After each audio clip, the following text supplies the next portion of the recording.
This is a non-biased look at the ancient texts of the Bible that have accurately predicted the future multiple times. This is presented without a religious agenda and completely independent of any religious doctrine. In the previous video, we looked at Jesus' timeline from 70 CE until the coming asteroid impact and rescue, and we found out that the event preceding the asteroid will be the abomination of desolation, standing in the holy place. And in order to understand this, Jesus referred us to the book of Daniel, which provides more details about the countdown to the asteroid impact. And it's necessary to look at the whole Daniel timeline in order to fully understand this. So in this video, we're going to chart the 4 major empires that Daniel says will precede the asteroid impact. So just for reference, the majority of the book of Daniel is believed by scholars to have been written at the very latest by the 2nd century BCE. But the context of the writings themselves take place beginning in the 6th century BC. So in the book, Daniel claims he received the information from dreams and visions, but he also talks about interacting with people who were giving him the information. So it's not clear how many different ways the information was relayed to him. But in short, he was told there will be 4 great empires and the 4th will be destroyed by an asteroid impact. So the information was given to him in code. And chapter 2 is the first place these empires are listed. So in this chapter, the king of Babylon has a dream of an image and asks Daniel to tell him what it means. And in verse 28, Daniel says, God in heaven is going to make known to King Nebuchadnezzar what shall be in the latter days. In other words, the end time. And then in verse 32, it lists the 4 parts of the image. So the first part of the image is the head of fine gold. So the head of gold is the first part of the image.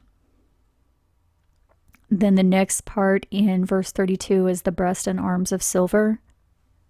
So the second section is the chest and arms. Then verse 32, the next section is the belly and thighs of brass. So the third section is the belly of brass. Then verse 33, the legs of iron and the feet of part iron and clay are the 4th part of the image. Then it says in verse 34, and you saw this image until a stone that was cut out without hands smote the image upon his feet that were of iron and clay and broke them to pieces. So a stone will break the feet of the image right here.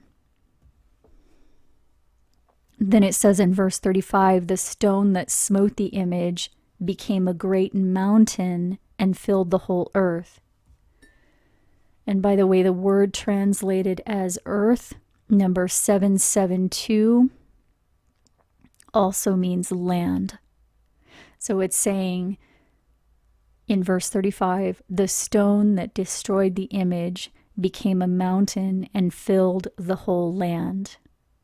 Then it says in verse 37 and 38, you, O king, you are the head of gold.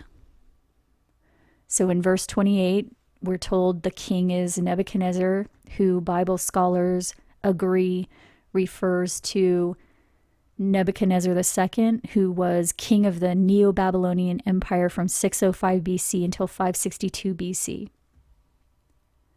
So it tells us up front in Daniel 2 that the head is the king of Babylon, whose rule began in 605 BC.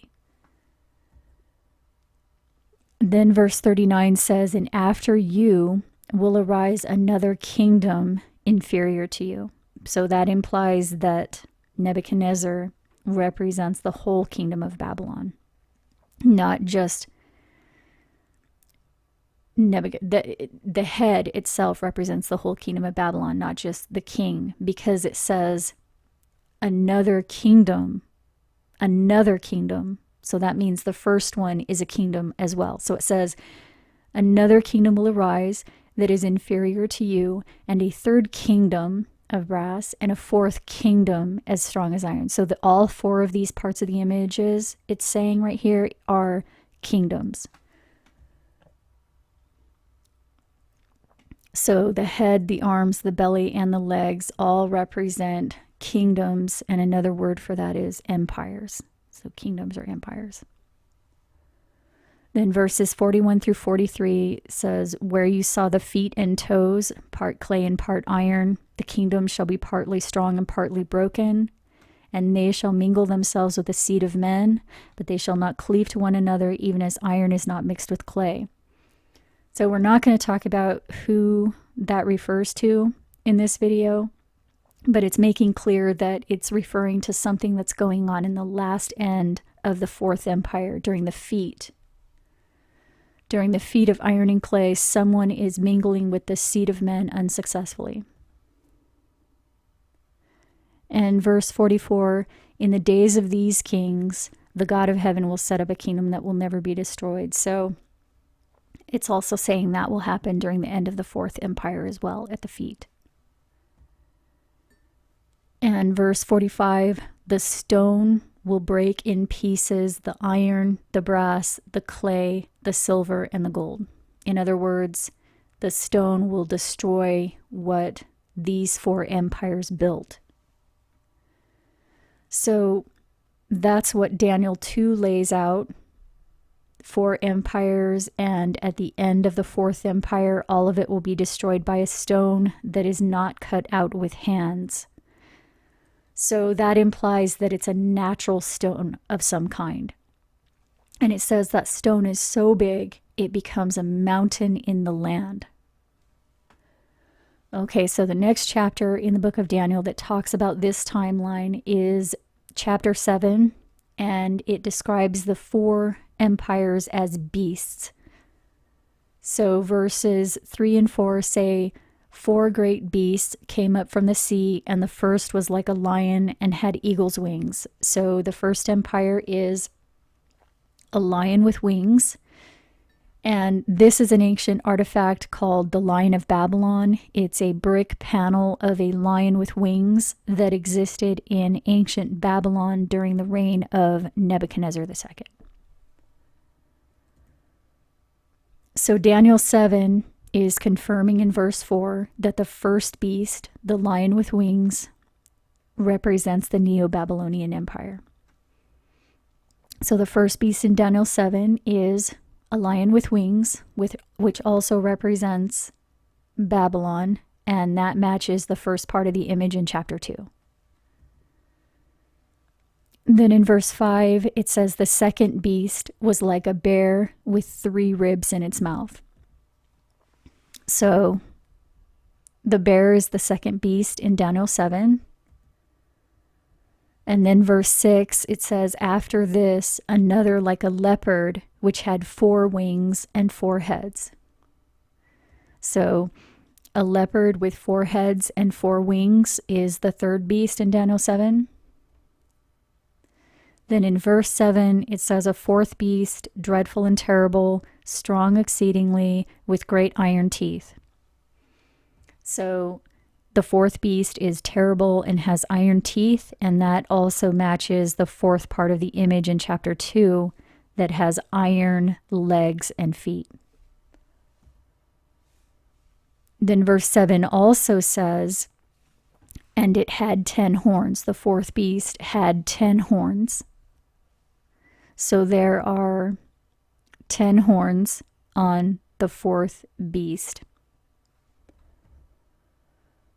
Then verse 8 says, I considered the horns, and there came up among them another little horn, before whom there were 3 of the first horns plucked up by the roots. So the little horn comes after 3 horns and out of the 10 horns. Then verses 9 through 11, it says, I beheld till the thrones were cast down, and the Ancient of Days did sit, and a fiery stream came forth before him. And I beheld until the beast was slain and given to the burning flame. So Daniel 7 says a burning flame will destroy the fourth beast at the time of the little horn. So both Daniel 2 and Daniel 7 say the fourth empire will be destroyed. But Daniel 2 says a stone will destroy the fourth empire in the feet section. And Daniel 7 says a burning flame, a fiery stream or a burning flame will destroy the fourth beast. So a burning flame stone or a burning stone will destroy the fourth empire and become like a mountain in the land afterward. In other words, all of this is leading up to a catastrophic asteroid impact. But then notice in verse 12 it says, as concerning the rest of the beasts, they had their dominion taken away, but their lives were prolonged for a season and a time. So it's saying, after the burning stone destroys the last empire, some of the other governments will survive for a season and a time, but without dominion. Then verses 13 and 14 say, one like the Son of Man came with the clouds of heaven and came to the Ancient of Days, and his dominion is an everlasting dominion which will not pass away, and his kingdom will not be destroyed. So the phrase Son of Man literally means son of mankind. So it's saying one like a son of mankind or descendant of humans came. So came and reached the ancient day that was approached before. So that's another possible translation. Notice the word him is not actually in the Hebrew. So this implies a cycle of some kind, and we see that a lot in the biblical text. Then it says in verses 15 through 17, I, Daniel, was grieved in my spirit, and the visions troubled me. So I came near to one of them that stood by and asked him the truth of all of this. And so he told me, these great beasts, which are four kings which will arise out of the earth. So it says, these four here that we're looking at, the four beasts, they are four kings. And verse 19, it says, the truth of the fourth beast, whose teeth were of iron. So that's right here. Now it's going to tell us the truth of that. Verse 20, and of the 10 horns in his head. So right here, the 10 horns. And of the other one which came up, and before whom 3 fell, whose look was more stout than his fellows. So it's talking about the little horn. It's going to tell us the truth about that right now. And it says in verse 21, the same horn, in other words, the little one, made war with the saints and prevailed against them until the Ancient of Days came. So that's confirming that the little horn will exist right at the end when the burning stone destroys them and the Ancient of Days returns. But then notice in verse 23, it says, the fourth beast shall be the fourth kingdom. So verse 17 says, all 4 beasts are kings. He uses the word kings. So all 4 of them are kings. But then verse 23 says, the fourth is a kingdom. So that right there establishes that the word king can also mean kingdom. So these beasts represent kings and or their corresponding kingdoms or empires. So we already know the first one is Babylon, and it says the fourth is an empire that will rule the whole earth. And that's in verse 23. The fourth beast will be the fourth kingdom and will devour the whole earth. So the last empire is a world empire. Then verse 24 says, the 10 horns are 10 kings that shall arise, and another will rise after them and subdue 3 kings. So the 10 horns of the fourth beast, it says, are 10 kings, which we know can also refer to kingdoms. In other words, countries or territories or empires. It can mean any of those things. And it says, another will rise after them. So it's saying 10 kings arise and another will rise after them. So in other words, another king shall arise after them and subdue 3 kings. So that's the little horn or the little king. And we know kings can also be countries. So a little country that will subdue 3 other kings, countries, or empires. Then verse 25 says, and he will speak against the Most High, wear out the saints, think to change the times and laws, and they will be given into his hand for a time, times, and the dividing of a time. So the saints will be given into the hand of the little horn for a time, times, and the dividing of a time. In other words, a time, times, and half a time. So earlier it said the lives of the other beasts or governments will be preserved for a season and a time after the burning flame. So that may occur when the saints are given into the hand of the little horn. We'll find more confirmation of that later. But after that final time, times, and dividing of a time, the everlasting kingdom will be set up in verses 26 and 27. So that confirms that we're talking about the end time. So those are the beasts of Daniel 7. The first one matched the first part of the image in chapter 2. So let's look at Daniel 8 next, because it gives us more clues about which empires these represent. So in chapter 8, verses 2 and 3, Daniel says he saw a vision, a ram with 2 horns, and it was pushing west, north, and south. So we'll put the ram from chapter 8 right here. And then verses 5 through 7, he says, a goat from the west that had a notable horn between its eyes came to the ram and smote the ram, breaking its horns.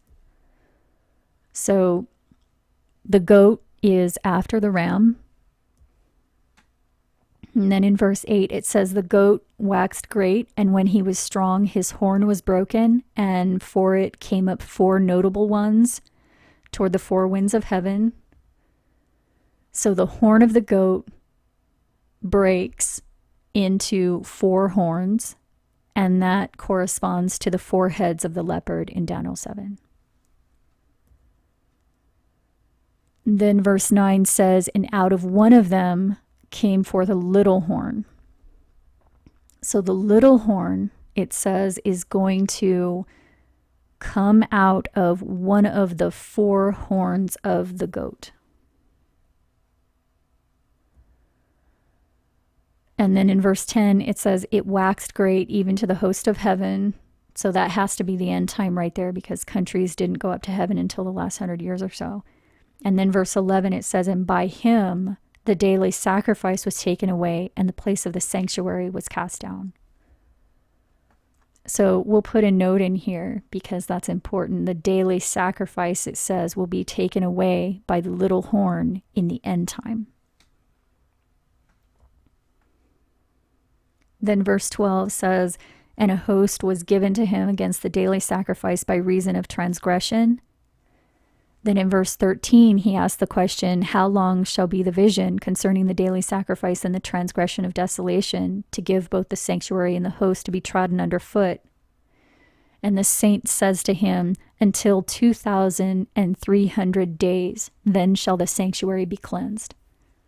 And then he clarifies in verse 17, at the time of the end shall be the vision. So the 2,300 days, it says, will occur at the time of the end. So in verses 15 and 16, Daniel says he sought for the meaning of what he was shown, and he heard a man's voice say, Gabriel, make this man understand the vision. And Gabriel says, at the time of the end shall be the vision. Then in verse 19, he says, I will make you know what will be in the last end. At the time appointed, the end shall be. And the text used this term a lot, the appointed time. So it says the end event will happen at the appointed time. It's not something that can be delayed or changed. And that makes sense because we know now it's talking about an asteroid, and asteroids travel at a specific speed. So the date is set. It's not going to be just any time God feels like it. It's the appointed time. It says that over and over in the text. Then in verse 20, Gabriel tells Daniel exactly which empires the ram and the goat represent. He says, the ram that you saw having 2 horns are the kings of Media and Persia. So in verse 3, it says, the ram had 2 horns, and they were high, but one was higher than the other, and the higher one came up last. So that represents Persia. Because according to history, Cyrus the Great, the king of Persia, conquered the Medes, or Media. So Gabriel says the ram represents the Medes and the Persians, of which Persia took over. So the Persian Empire is the ram in Daniel 8. And then in verses 21 and 22, he says, and the goat is the king of Greece, and the great horn is the first king, and that being broken, 4 kingdoms shall stand up out of the nation, but not in his power. So it says, the next section mentioned in Daniel 8, the goat represents the king of Greece and the 4 kingdoms that his empire was broken into. So this is corresponding to the 4 heads of the leopard in Daniel 7. Then verse 23 says, and in the latter time of their kingdom, a king of fierce countenance shall stand up. So in the latter time, in other words, the end time of those 4 kingdoms, a king will stand up. And that confirms what it said earlier, that the final king or kingdom will come out of one of these 4 right here. And it's clarifying now that it will rise at the end time of those 4 kingdoms. Then verse 24 says, his power shall be mighty, and shall destroy the mighty and holy people, and by peace shall destroy many, and he shall also stand up against the prince of princes, but he will be broken. So this king or kingdom will fight against the prince of princes, which refers to Jesus. So that confirms again that this is going to occur in the end time. Then verse 26 says, shut up the vision, it shall be for many days. So these visions were seen, according to the book of Daniel itself, back in this time period back here. And the books say the final kingdom or government won't exist until the end time, which Jesus said will be after the gospel reaches the whole world. And that has only happened in the last 100 years. So these 4 major empires It's telling us span all the way from 605 BC during the reign of Nebuchadnezzar II until the present day. So now that Daniel chapter 8 has clarified that the kingdom that will be split into 4 sections is the king of Greece, and the kingdom before that is Persia, all we need to do now is confirm that that's what was meant in Daniel chapter 7 about the bear and the leopard. So the second beast in verse 5 is the bear with 3 ribs in its mouth, and it rises to power after the Neo-Babylonian Empire. And in 539 BC, Cyrus the Great invaded Babylon during the rise of the first Persian Empire. And Babylon was one of 3 empires he had to conquer to build the first Persian Empire.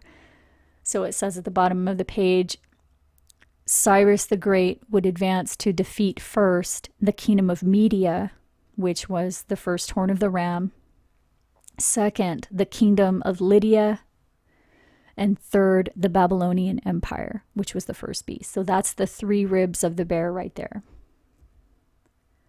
So the bear with 3 ribs in its mouth was the first Persian Empire beginning in 550 BC. And that matches what Daniel 8 said. And then Daniel 8 tells us the next empire, the goat, was the king of Greece. And that was Alexander the Great, who was the king of the ancient Greek kingdom of Macedonia. In 334 BC, he invaded the Achaemenid Empire, which is another name for the first Persian Empire. And it says he subsequently overthrew the Persian king Darius III and conquered the entirety of the first Persian Empire. So Alexander the Great's official reign began in 336 BC.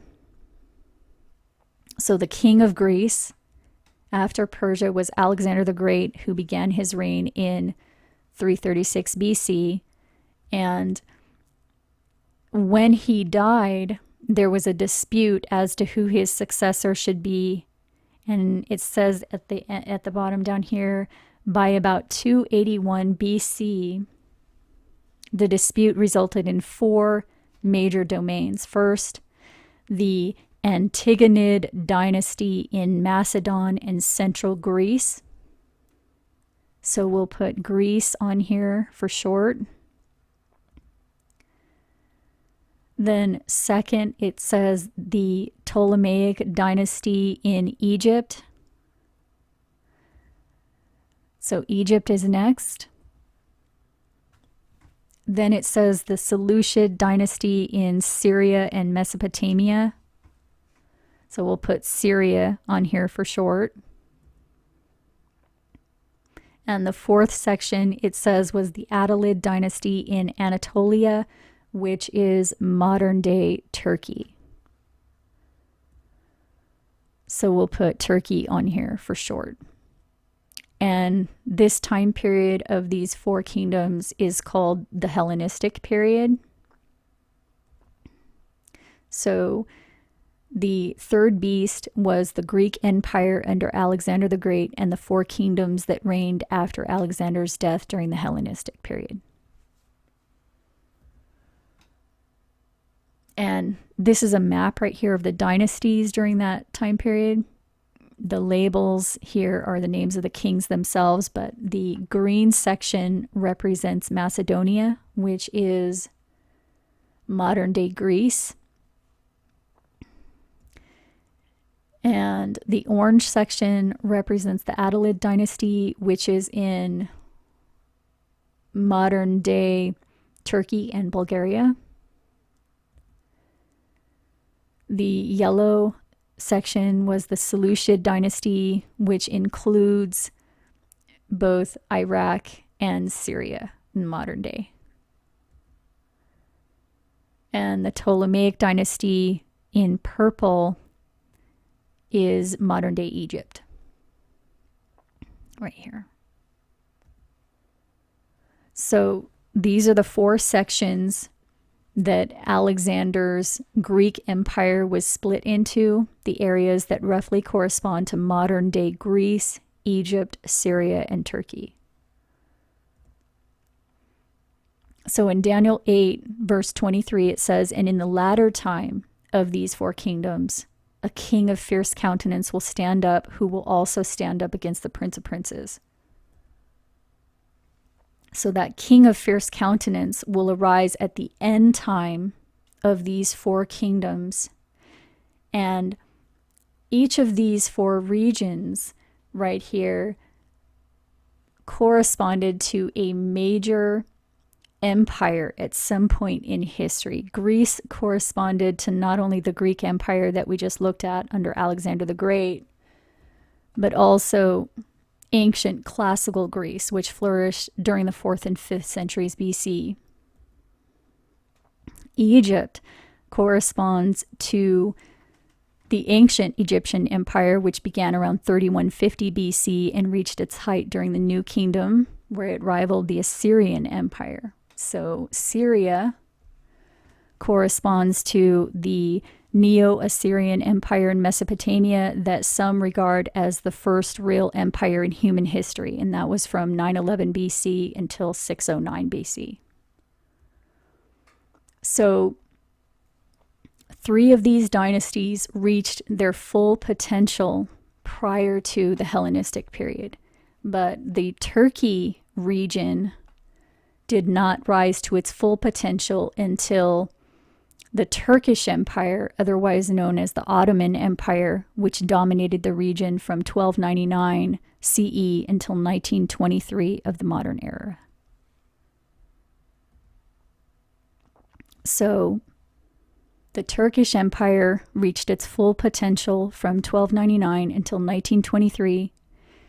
And that year 1923, that's interesting because when it says the latter time of their kingdom that is mentioned in verse 23 of chapter 8, in the latter time of their kingdom, verse 23, that actually occurred in 1923 when the Turkish Empire ended. So another amazing coincidence maybe, but there are a lot of those you'll see in future videos. But that is when it says the king who destroys by peace will stand up, which we'll get to in a minute. But next we need to identify the fourth beast. So Daniel says the fourth beast is a kingdom that is terrible and exceedingly strong with iron teeth. And Daniel 2 clarifies that there are 2 sections of this kingdom, the legs of iron and the feet of both iron and clay. So historically, we know the Roman Empire rose to power after the Greek Hellenistic period with the victory of Octavian over Mark Antony and Cleopatra. It says here in 27 BC, the Roman Senate granted Octavian power and gave him the title Augustus, which ended the Roman Republic of Ancient Rome and started the Western Roman Empire from 27 BC to 476 AD.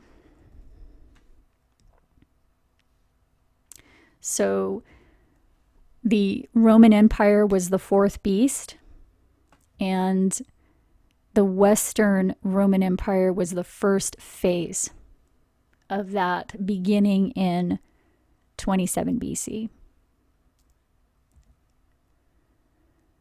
The second phase, the Eastern Roman Empire, started in 330 CE, right here.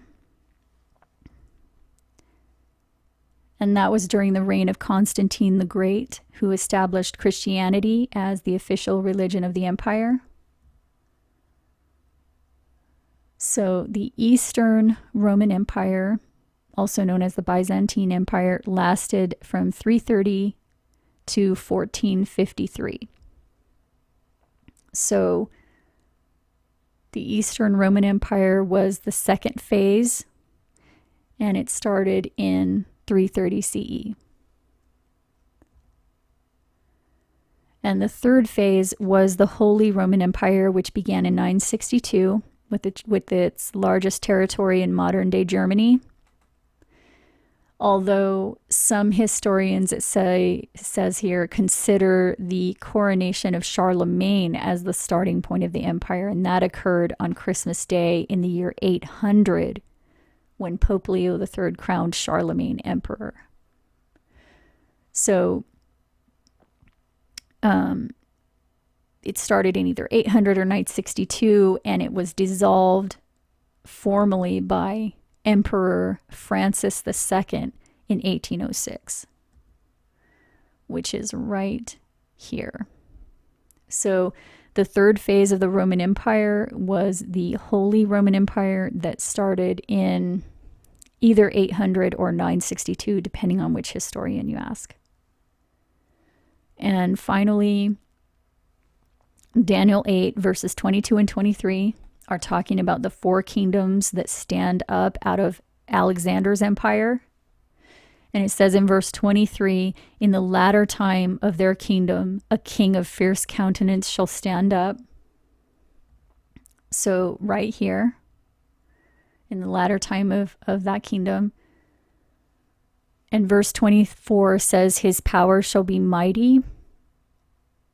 But notice the word his is not in the Hebrew.